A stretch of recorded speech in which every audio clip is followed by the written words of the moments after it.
अर्चना श्रीवास्तव आपका अपनी virtual class में स्वागत करती हूँ। बच्चों, पिछले जो चैप्टर आपका था विवाह के लिए कानूनी और जीव शास्त्रीय योग्यताएं, उसका सेकंड पार्ट हम आपको दे रहे हैं, जिसमें हम जानेंगे हिंदू विवाह का क्या उद्देश्य है और हिंदू विवाह की रीतियां क्या हैं। सबसे पहले बच्चों देखो,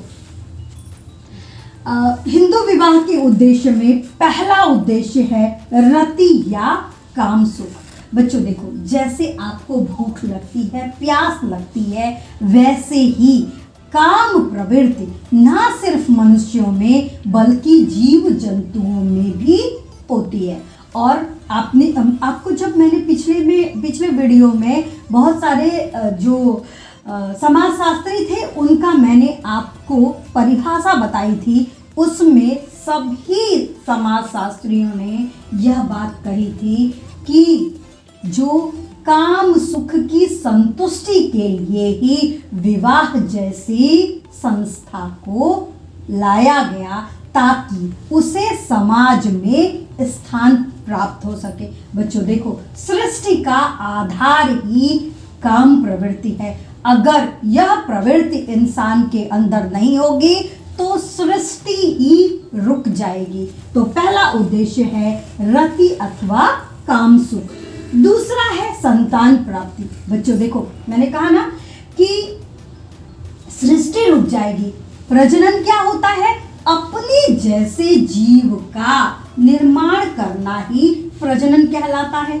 और अगर विवाह जैसी संस्था नहीं होगी या फिर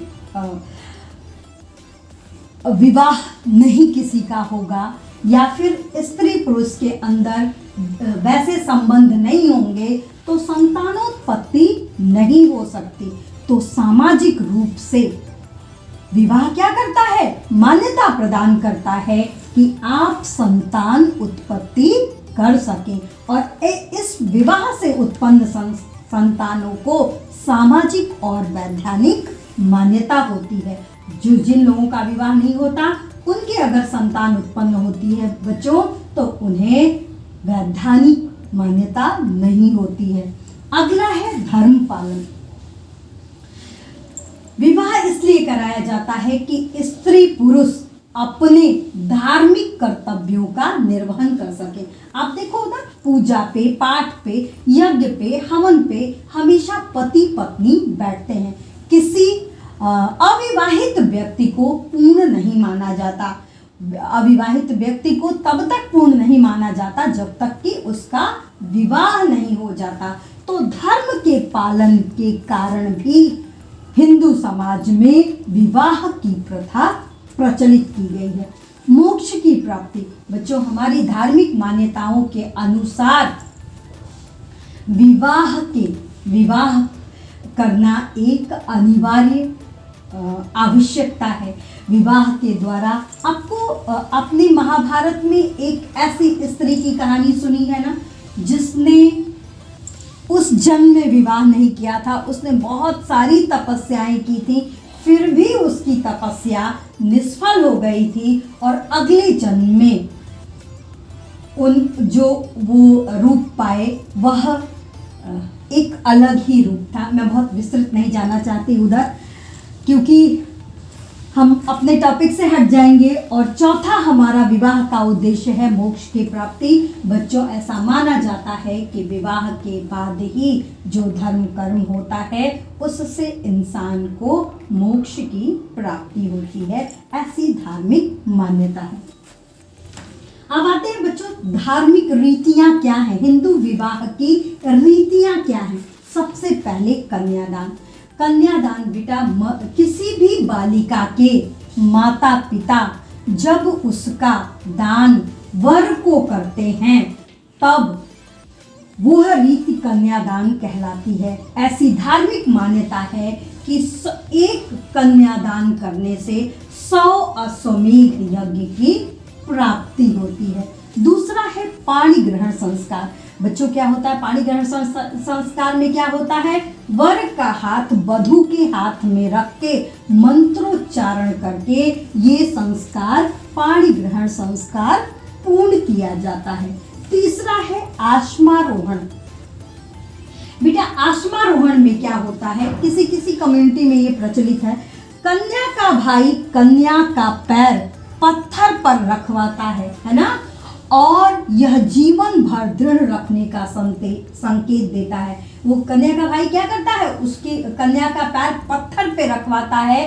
यह इस बात का संकेत करता है कि कन्या अपने वैवाहिक जीवन में कितने भी संकट आए पर वह दृढ़ रहेगी। अगला है लावा होम। लावा होम में क्या होता है बेटा, धान की खीलों को जो वधू होती है वह अग्नि में डालती है। यह इस बात का प्रतीक होता है कि वह जीवन में आगे धन समृद्धि को प्राप्त करेंगे। विवाह में क्या होता है, जब वर और वधू सामूहिक रूप से हवन में समिधा डालते हैं तो ऐसा विवाह होम कहलाता है। अगला है अग्नि परिक्रमा।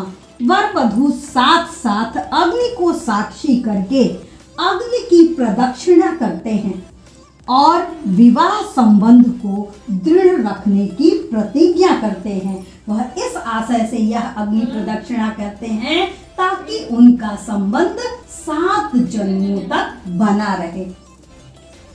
अगला बच्चों है सप्तपदी के अनुसार वर वधू गांठ बांधकर साथ साथ 7 पग चलते हैं। 7 पग मतलब 7 कदम चलते हैं। वास्तव में सप्तपदी वर वधू को परस्पर पति पत्नी मानने की धार्मिक आज्ञा प्राप्त होती है, यानी सप्तपदी के द्वारा ही उन्हें समाज में पति पत्नी के रूप में मान्यता मिल जाती है। तो बच्चों ये है हिंदू विवाह की रीतियाँ।